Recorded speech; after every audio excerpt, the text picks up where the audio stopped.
우리 프린트 66번 탐진어가 탐진촌요 그리고 67번의 구우 같이 한번 보시겠습니다. 우리가 제목에서 탐진 자 여기서 탐진이라는 단어가 있는데 이 탐진이라고 하는 것은 지역명을 의미합니다. 그래서 지금의 전남 강진을 의미한다. 자, 전남 강진이라고 하면 정약용이 유배 생활을 했던 장소이다. 이렇게 알고 있죠. 자, 먼저 가에 나오는 탐진어가를 같이 보시겠습니다. 근데 이거는 지금 한자로 이루어진 한시다 이렇게 볼 수 있습니다. 자, 첫 번째 줄에 한자가 하나, 둘, 셋, 넷, 다섯, 여섯, 7개가 이어져 있습니다. 우리가 이런 것을 칠언이라고 이야기합니다. 그리고 하나, 둘, 셋, 네 줄로 이루어져 있기 때문에 이렇게 네 줄로 이루어진 한시를 절구라고 이야기합니다. 그래서 이 탐진어가는 칠언 절구의 형식을 가지고 있다. 이렇게 볼 수가 있습니다. 자, 계랑포 본물에 뱀장어가 마늘시고 푸른 물결 일렁일렁 활선으로 잡아보세 이렇게 되어 있습니다. 계랑포 본물이라고 되어 있는데 이 계랑포 본물은 어부들이 뱀장어를 잡는 장소가 되겠습니다. 계랑포 본물에 뱀장어가 많다 이렇게 되어 있고 굉장히 역동적인 분위기를 나타내고 있죠. 자, 역동적이다. 푸른 물결 일렁일렁 활선으로 잡아보세. 자, 어부들이 활선을 타고 푸른 물결 일렁이면서 뱀장어를 잡고 있는 그런 모습을 정약용이 관찰해서 한시로 옮겼다. 이렇게 보면 되겠죠. 그래서 이 부분 내용 정리 보니까 장어잡이에 나서는 어부들의 흥겨운 분위기다. 이렇게 볼 수 있습니다. 높새바람 살랑이면 나란히 출항하여 맞바람 불라치면 돌아올 때라네 이렇게 말했습니다.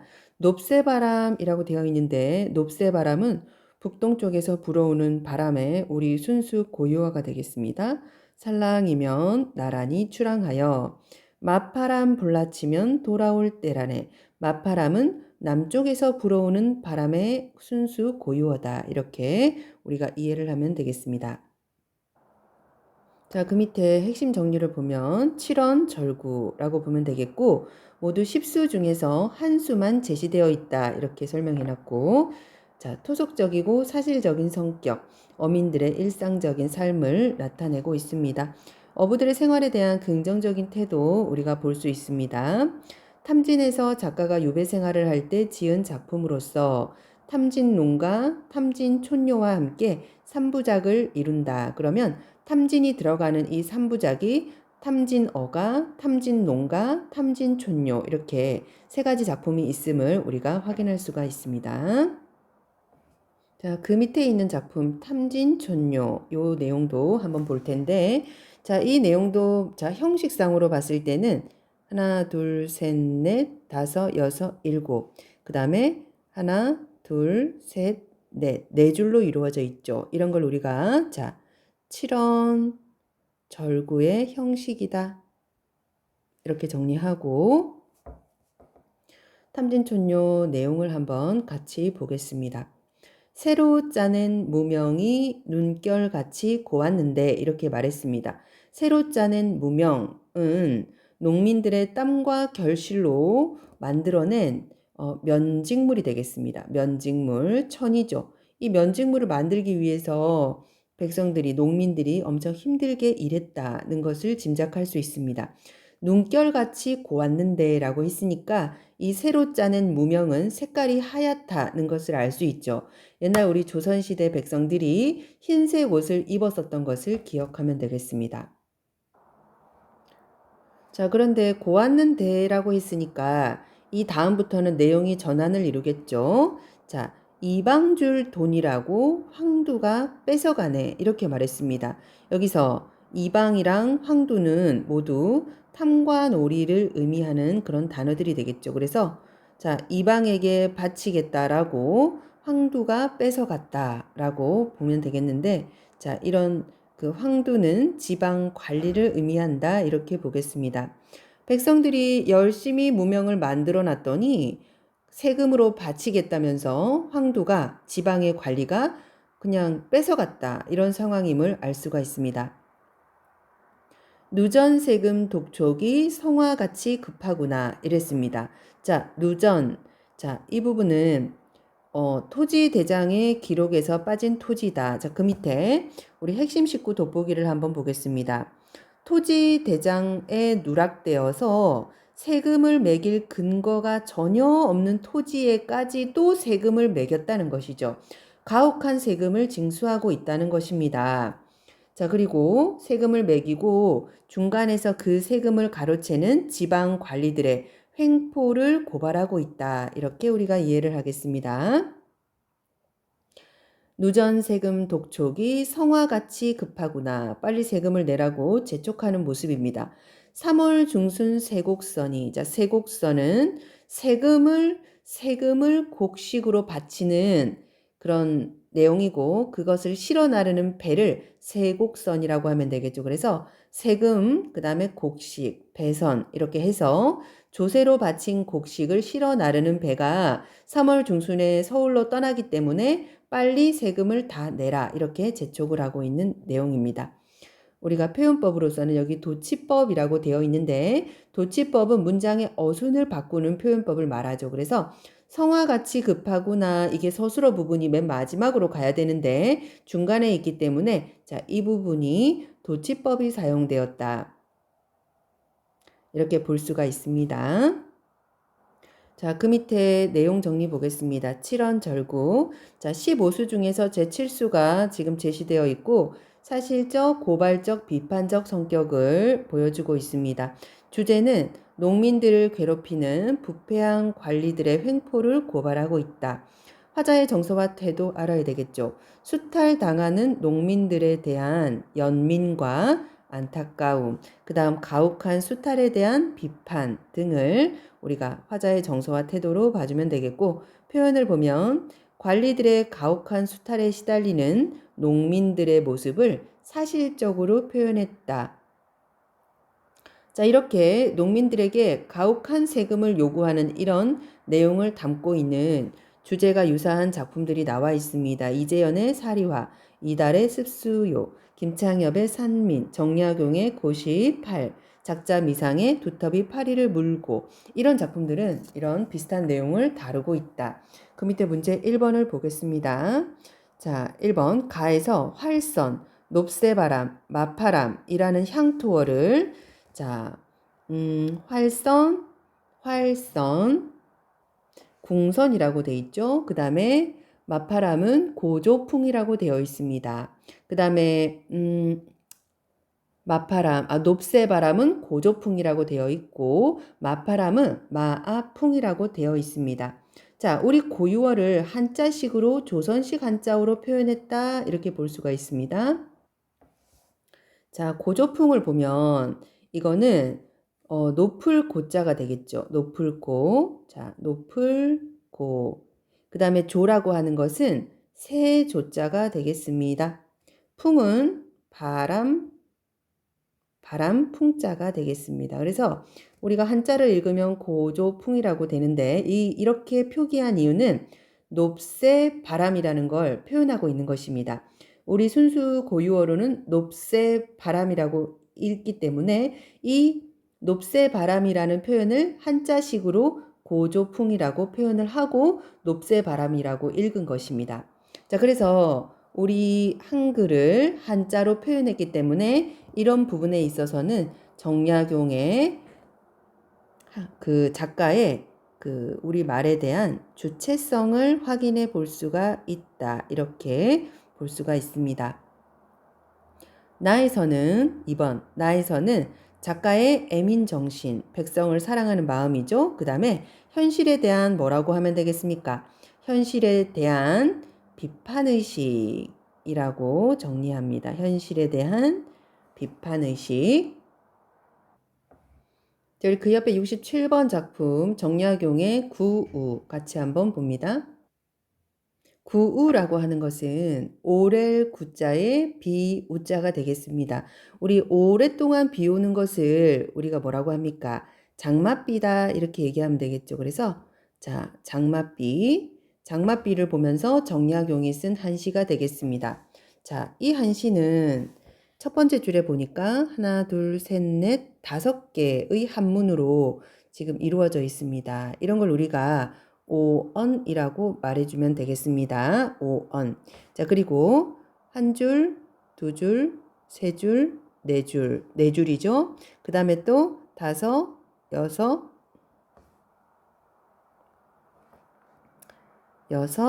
7, 8. 자, 이렇게 네 줄이 아니라 8줄로 이루어진 것을 우리가 율시 이렇게 말해주면 되겠습니다. 그래서 구우라는 작품의 형식은 오언 율시로 우리가 알아주면 되겠습니다.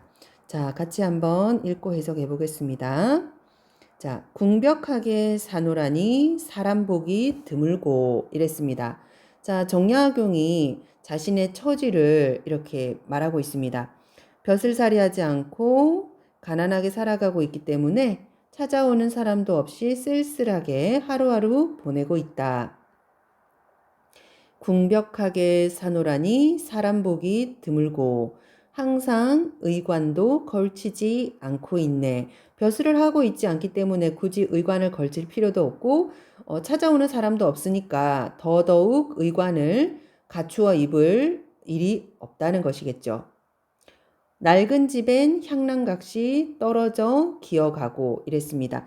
여기서 낡은 집이라는 단어를 통해서 정약용이 굉장히 가난하게 살고 있다는 것을 우리가 짐작할 수 있습니다.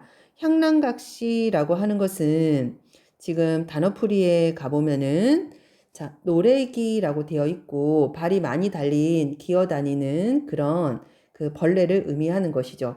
향락각시 떨어져 기어가고 이랬습니다. 장마철에 집도 낡아서 노래기가 여기저기 기어다니니까 굉장히 그 가난한 현실을 나타내고 있는 부분이다.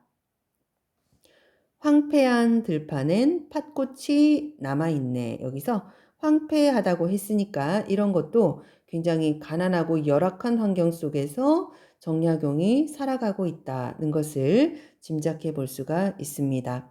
병 많으니 따라서 잠마저 적어지고 에서 우리가 알 수 있는 것은 정약용이 그 병으로 많이 아팠음을 알 수 있고 병이 많으면 너무 많이 아프기 때문에 잠마저 잘 수가 없는 것이죠. 굉장히 안타까운 현실 상황임을 알 수가 있습니다. 글 짓는 일로서 수심을 달래보내. 수심이라고 하는 것은 근심, 걱정을 말하는데 정약용은 백성들을 사랑하는 마음이 지극했기 때문에 궁핍한 농촌 현실을 바라보는 그런 마음이다. 그런 백성을, 농민들에 대한 그런 걱정과 근심이라고 보면 되겠죠. 비 오래 온다 해서 어찌 괴로워만 할 것인가 이렇게 말했습니다. 비가 오래 오는 것을 우리가 장마라고 하는데 장마라고 해서 어찌 괴로워만 할 것인가 여기서 우리가 알 수 있는 것은 이 정약용의 수심, 근심, 걱정의 원인이 장마가 아닌 것을 알 수 있습니다. 그러면 정약용의 수심은 무엇이다? 백성들이 굉장히 궁핍하게 살아가는 것에 대한 근심 걱정이다. 이렇게 짐작해 보면 되겠죠. 날 맑아도 또 혼자서 탄식할 것을 자, 탄식하고 있다. 이렇게 돼 있죠. 그러면 정약용의 수심과 탄식은 날씨 때문만은 아니라는 것을 알 수 있습니다. 비가 오고 또는 날이 맑아서 에서 그 수심과 탄식이 유래한 것이 아니고 자, 날이 맑더라도 백성들의 궁핍한 생활은 나아지지 않을 것이다 라는 생각에 근심과 수심과 탄식하고 있는 그런 정약용의 모습을 우리가 짐작해 볼 수가 있습니다. 자, 그 밑에 밑에 두 줄 다시 한번 해석해 보겠습니다. 자, 비 오래 온다 해서 어찌 괴로워만 할 것인가? 날 맑아도 또 혼자서 탄식할 것을. 자, 장맛비가 그쳐서 맑은 날이 온다고 해도 민중의 생활고는 변함없이 계속될 것임을 탄식하고 있는 부분입니다. 이는 곧 잘못된 사회 현실을 개혁하지 않는 한 백성들의 궁핍한 생활은 앞으로도 계속될 것이라는 작가의 현실 인식을 보여준다. 내용 정리하겠습니다. 자, 오원, 율시 이렇게 봐주면 되겠고, 비판적이고 우회적이다. 우회적인 것은 직접 대놓고 말하는 것이 아니라 돌려서 비판, 풍자하는 것을 의미합니다. 주제, 피폐한 농촌 현실에서 느끼는 비애감, 이해와 감상 보겠습니다. 장마철 농촌의 가난한 삶을 그림으로써 당시의 피폐한 농촌 현실을 고발하고 백성을 위한 정치가 이루어져야 함을 촉구한다. 자, 그래서 이렇게 우리가 내용 확인해 보겠습니다. 문제 1번을 보시겠습니다. 이 작품에서 농촌의 가난한 현실을 구체적으로 묘사하고 있는 시행 2개를 찾아서 쓰라고 했죠. 자, 그러면 우리가 시행이라고 하는 것은 한 줄을 전부 다 적어줘야 되는 것이겠죠. 그래서 지필평가를 칠 때 시행을 적으라고 했을 때는 그 행을 모두 다 적어줘야 되겠습니다. 여기서 가난한 현실을 나타내는 부분은 낡은 집엔부터 떨어져 기어가고까지 이게 한 시행이 되겠죠. 그러면 우리가 이 정답을 써줄 때는 요 행을 다 써줘야 되는 것입니다. 낡은 집엔 향난각시 떨어져 기어가고 가난하죠. 그 다음 요 밑에 있는 요 부분도 요 시행도 황폐한 들판은 팥꽃이 남아있네. 요런 부분. 그래서 시행 2개를 우리가 가난한 현실을 묘사하고 있는 시행으로 확인할 수 있습니다.